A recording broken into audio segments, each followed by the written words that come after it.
Magandang araw mga kaluto. Ngayong araw magluluto tayo ng adobong sitaw na mayroong sahog na pritong galunggong mga kaluto. Simpleng ulam, simpleng lutuin at friendly budget mga kaluto. Halina kayo mga kaluto, lutuin na natin to.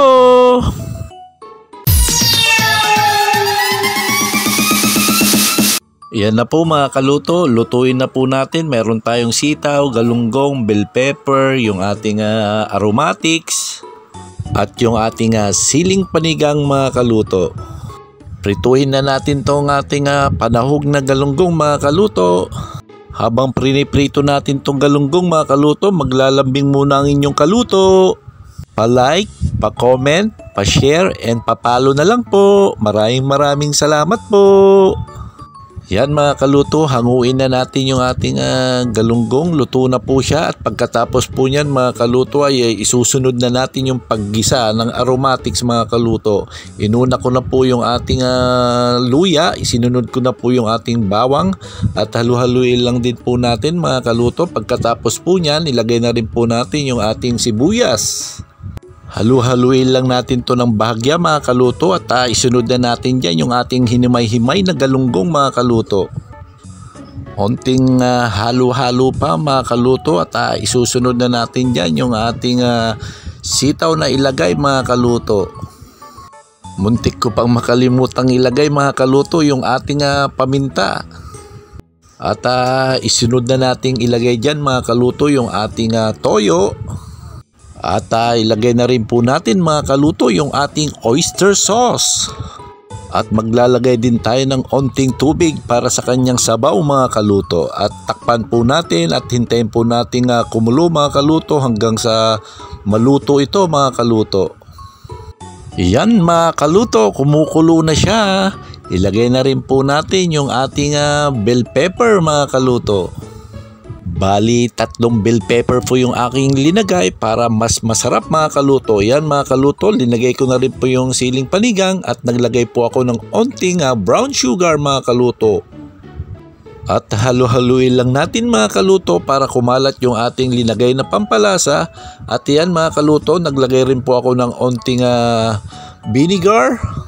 At muli po nating takpan at pakuluin mga kaluto.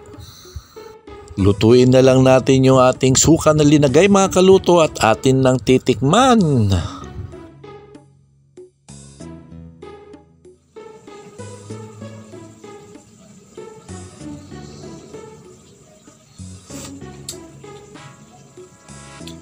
Nagi-messenger! Luto na mga kaluto, tayo sumandok na at tayo kakain na. At bago tayo kumain, tayo magdasal muna.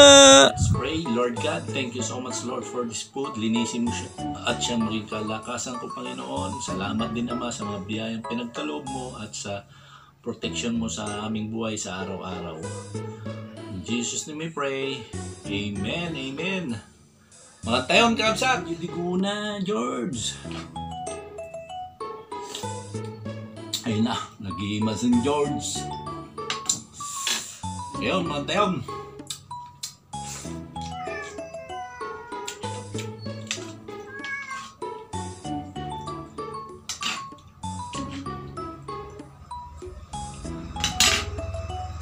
Sili.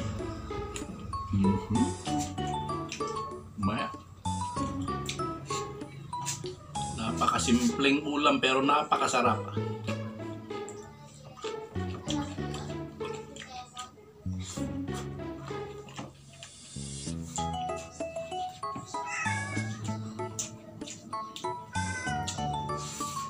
Nagdamdama kayo.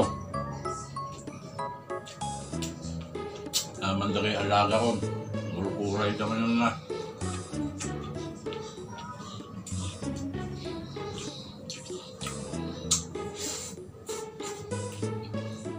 Hanggang sa muli, ito po ang inyong kaluto, nagsasabing, lagi magdasal, count your blessing, and stay positive!